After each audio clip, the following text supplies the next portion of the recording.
अस्सलाम वालेकुम टू आल संगात। क्या हाल है जनाब? ठीक ठाक हो? उम्मीद करें सारे भैणा भिरा ठीक ठाक हो। अल्लाह पाक सारे भिरावां दे माल जान इज़्ज़त आबरू हर शे दी हिफाजत फरमाए ते अल्लाह पाक सारे मुसलमानां दी बच्चियां दे नसीब अच्छे फरमाए। ये मेरी दुआ तो एक दोस्त दा कमेंट्स आई कि लाला सिर्फ बच्चियां वास्ते दुआ देना है ते लाला बहुत बड़ी गहरी बात है ते इस तो बेहतर है तुसा किसी होर आलम कोलू इसकी वजाहत कर गिना है। मैं इस मौजू छड़ेना तो लंबा थी वैसी। दूसरे नंबर दो दूसरा सादा क्वेश्चन आई दोस्त दा कि भाई तू कितने अरसे बाद डिवर्मिंग करेंदा पिया। जेड़ा सादा टॉपिक है ये सारी डिवर्मिंग ही आ वड़ी है, हर चीज़ आ वजनी है।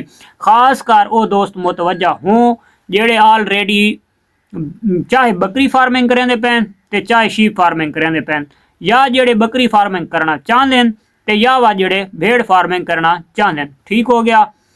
ये मैं अपने दोस्तों मशवरा समझ गिनो, टॉपिक समझ गिनो या मेरा एक फर्ज समझ गिनो तो मैं वो करके ते अपने दोस्तों के नाल डिस्कस करेंदा पिया। क्यों करेंदा पिया? आज तो कुछ अर्सा पहले मैं एक भेड़ सेल की आई 65,000 रुपए की। ठीक हो गया। डिलीवर किया होया भेड़ ही अच्छी आई, मूँह दे विचों 4 दंद आई, हुण वो फ्रैश 6 दंद होई खलोती, वो थले बहुत खूबसूरत हसीन जी लेली भी आई। तो अज वो बंदा सेल करेंदा पिया आई तो मैं उत्थे वन के भेड़ की पोजीशन दिठी है तो भेड़ की अगर कोसी वाले पासे विंजा तो भेड़ आई आप टोटल 25,000 रुपए की, अगर शौकीन वाले पासे विंजा तो भेड़ आई 30,000 रुपए की, तो अगर उसकी बचत वाले पासे विंजा तो उसनू बचत नहीं थी। क्यों नहीं थी? बंदा हल के वह खर्चा भी कोनी, अपनी जमीन इन्हें घर डेरेदार बने, सारा निज़ाम में मालदार बने, बिल्कुल नवे भी नहीं, और उसके बावजूद ही कम अज़ कम वादा मैं जी ले ली बेची 20,000 रुपए की और भेड़ 30,000 रुपए की ला गिना तो कितना थी गया 3 ते 20 50,000 रुपया। तो कितना की गिन गया आई 65,000 रुपए की गिन गया 15,000 रुपया। अगर 7 महीने 6 महीने 8 महीने रख के अगर वो लॉस करेंदा पे तो क्यों कर गए? ठीक हो गया। हुण मैं अपने दोस्तों को आओ इस गल के बारे समझाना क्यों कर गए। जेड़े सादे न्यू दोस्तों हजरात फार्मिंग करेंदे पैन या कुछ अरसे तू लगे हुए या जेड़े फलाप हो गए और या जेड़े करना चाहते हैं। ठीक हो गया। खास कर ओवरसीज सारे पाकिस्तानी इस पासे इन्वेस्टमेंट के बहु चक्कर होने और खास कर जेड़े सारे फार्मर हजरात या व्यापारी हजरात जानवर वेचण वाले होने वो भी जिन्हें बिल्ली छिछड़ा दे दिए तो वो खास कर दे उदाई भाई अल्लाह करे कोई बाहर दे नंबर होवे। ठीक हो गया। जेड़ा ओवरसीज हो सी तो उत्थे निज़ाम माल पानी ठीक मिल पोसी मेल मकसद पैसे भी टाइम ते पहुँचते और मिलते भी अच्छे खासे और ख़ास कर गुना उन्होंने भी कोनी, गुना असा खरीदार दा भी है। सारे न्यू फार्मर हजरात हैं चाहे पुराने सादा भी गुना है।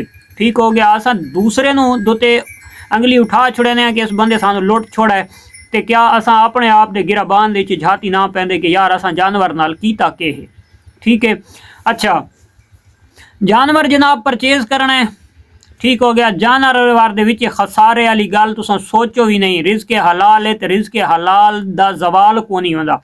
ठीक हो गया। मैं एक अनपढ़ जिहा बंदा थी कि पूरे पाकिस्तान के धिक्के खा के अज मैं निचोड़ कट के अपने दोस्तों दसाइंदा पिया कि यारो जेड़ा हक हलाल है इस उत्ते जवाल नहीं है, यदी जिंदगी बहुत लंबी है। ठीक हो गया। पहली गल ये तो खत्म थी गई कि जानवर किस कैटागरी का घेना है। हुण आ वड़दे आ फर्जी गल्लां वाले पासे तो फर्जी गल्लां वाले पासे जानवर तुसा कोई गिनो किसी किस्म का गिनो वो खसारा नहीं है अगर तुसा बाई रेट गिन लियाओ। ठीक है। दूसरे नंबर दो तो यार कोशिश करनी है कि तुसा बुढ़े जानवर तो बचना है। ठीक है। 8 दंद तो आक जानवर यानी कि जवान होंदा है, यानी कि तब तक वो हाइट वधांदा वधाउंदा है, वेट करेंदा वधाउंदा है, सारियां गल्लां ओहदे विच जवानी दे हालत दे विच होंदा है। 8 दंद तक वो जानवर बुढ़ा नहीं होंदा। ठीक है। अच्छा, सारे कई दोस्त आखते यार भाई 8 दंद का जानवर थी गए तो हम परचेज नहीं करना। नहीं यार ऐसी कोई गल नहीं। 8 दंद तो उस वन के जवान थी होना है। हुण मैं अगली गल दसना जेड़ा 8 दंद फ्रैश जवान थी सी वो दंद उसन चिट्टे आंडियार जिं जिं वो बुजुर्ग थींदा वैसी बुढ़ा थींदा वैसी वो दंदां उत्ते कालों चढ़दी आसे, काले थीवण लग वैसन, वत भुरण लग वैसन, वत भुरदे भुरदे वत हलन लग वैसन, जिले हलन लग वैसन वत किरदन वन के उसकी काफ़ी सारी उम्र उत्ते तक गुजर वेंदी है। दूसरे नंबर ते वो जानवर दियां हड्डियां तुहानूं दस्सैसन क्या जवानी वालियां हड्डियां या बुढ़ेपे वालियां हड्डियां हर बंदे नूं पता लगदा है। ओहदी ओहनूं तू पता लग सी, ओहदे टोर तू पता लग सी भी एहदियां हड्डियां दे विच मिख मीच खत्म थी गई है, कोनी रह गई।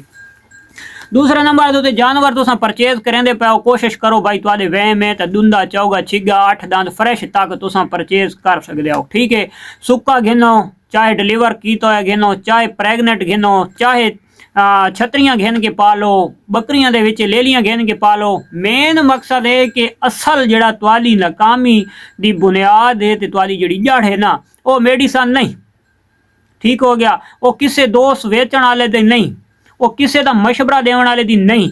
सारी वीडियो बनावे पे असा जनाब तुहानू चार चांद दिखवाते रहने इंज प्रॉफिट ये थी गया वो थी गया, सादी भी नहीं। ठीक हो गया, थोड़ी जी तुसा भी सोचना है कि असा यार उसनू पहनदे के पाया। ठीक है, मैं कह वीडियो दी नहीं आखा भाई तुसा सोना पैसो तो जानवर पलसन, TMR फिलाना पैसो तो जानवर पलसन। ठीक हो गया, फिलानी गंदम पैसो तो जानवर पलसन नहीं यार, उसनू चारा तो पेट भर के कम से कम दो ना।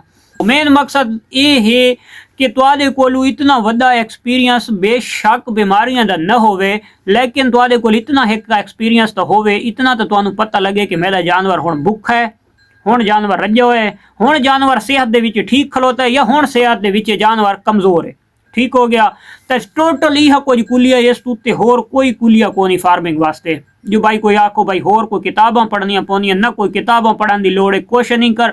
और साढ़े एक दोस्त तो मेरी वीडियो दे तले ही ना बड़ा कुलले कुलले मैसेज लिखे है, अल्लाह पाक उसनू हदायत देवे, अनपढ़ दानिशवर।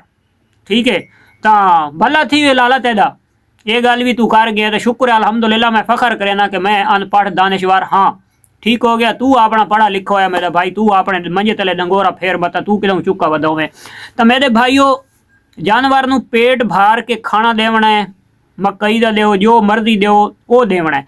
हुण जानवर की जनाब सेहत ते कमजोरी, कमजोरी पहले नंबर से तुसा जानवर दे आवन नहीं देवनी, उन्होंने चारा अच्छे टाइम दे देंदे रहो। मेन मकसद है कि ओदा मिसाला देंदे रहो। नमक तुहाडा खास कर जिहड़ा ना रोड़े वाला जिहड़ा पत्थर वाला होंदा है तो तुहाडी जानवर दी खुरली दे विच उसी कह फार्मर दी असल तुसा कितने यूट्यूबर भी के वीडियो बनाने तो किदाई ना किदाई खुरलियां दे विच या दीवार दे नाल लटका होया नमक दा ढेला तो नजर आसी। मेरी वीडियो दी पुरानी दी देखो या हुण वालियां दी दे दो तो किदाई ना किदाई ढेला तो नमक दा नजर आसी। तो ये बहुत कीमती शै। उस तो बाद आवड़ते हैं कि जानवर फर्ज करो कमजोर हो भी विगी है, बंदा आप घर नहीं है या जानवर नू जनाब पूरा चारा नहीं दे सकता, जानवर दे कोई बीमारी थोड़ा अटैक कर गई है, जानवर कमजोर थी वैंदा है, जानवर दी कम से कम 3 महीना बाद डिवर्मिंग तुसा करो ही करो। खासकर हर जानवर 3 महीना बाद डिवर्मिंग भी नहीं मंगदा, ये रूल होंदा है साडे फार्मिंग दा। अच्छा, हर जानवर 3 महीना तक तकदा भी नहीं हो, हर 1.5 महीने बाद ही डिवर्मिंग मंग वैंदा है। ठीक हो गया, अच्छा इसनू समझ के देवनी है। और खासकर हर डिवर्मियर ऐसे जानवर भी हैं कि जिन्होंने साल भी जरूरत नहीं पौंदी।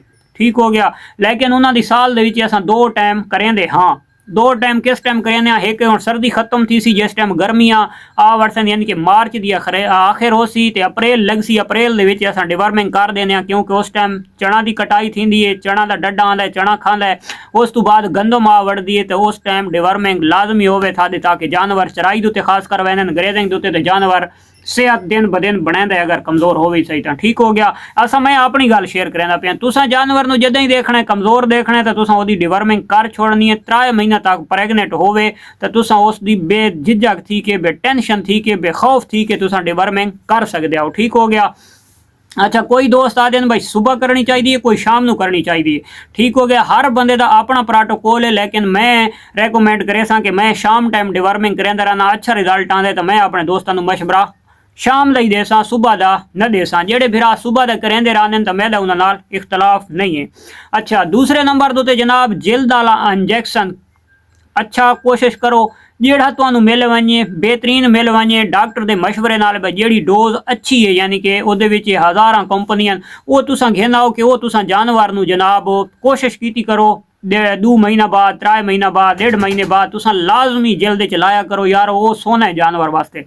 ठीक है, जानवर का कदा चमड़ा सुक्कण ना देसी, जानवर वाल ना किरे सी, जानवर की शाइनिंग टाइट रासी, जानवर नू जनाब चिचड़ी कीड़े जुआ मकोड़ा हर शय तो बच्चा रासी। ठीक हो, जानवर नू होर जिल दे कोई मसैल ना बन सन, किदां छोटा मोटा जख्म थी गया तो वो खुश्क जलती हो वैसी, उस दे काफ़ी सारे फायदे। ठीक है, ये 2 चीज़ां इं समझ कंप्लीट हैं और ये चीज़ा बिल्कुल अनपढ़ तो अनपढ़ बंदा भी कर सकता है। टीका लावना कोई औखा नहीं समझ आती किसी आंढ गवांढ को या किसी डॉक्टर को लवा सकते हो। और खासकर जेडे दोस्त हैं सारे तो वो किसी को सिख गिनो टीका लवावना डिवर्मिंग पिलावन की कोई टेंशन कोनी छू। वड्डी सिरिंज गिनो 20 सीसी वाली 10 ml दवाई भरी 10 ml नाल पानी मिलाया तो चल भाई पिला छोड़ी। इस कोई इतना वड्डी साइंस टेक्नोलॉजी नहीं है, ठीक है। और मिसाले दी गल्लां पुछदे यार उक्का क्वेश्चन होवे ना तुहाडे घर दे विच उक्का क्वेश्चन होवे यार मरच हर घर दे विच आउंदी है।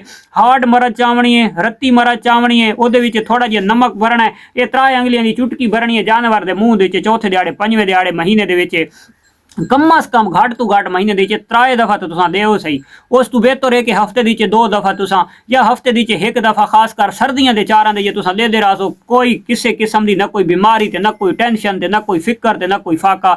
जिस टाइम तुसां देसो दूजे दिहाड़े जानवर पानी भी ठोक के पीसी। मेन मकसद है कि वो अंदरू फिट थी वैसी खासी भी जी भर के। तो ये जनाब असल है हकीकत। इस दुते हकीकत दुते किसी का कोई इख्तलाफ हो नहीं हो सकता। और दूसरे नंबर दोते वो भेड़ का मेरा सौदा थी खलोते अगर मैं भेड़ गया ना तो ओदी मैं टोटल कमजोरी अपने दोस्तों शेयर करे और मिल जाए इंशाल्लाह नेक्स्ट वीडियो। तब तक देसो इजाजत, अल्लाह हाफिज।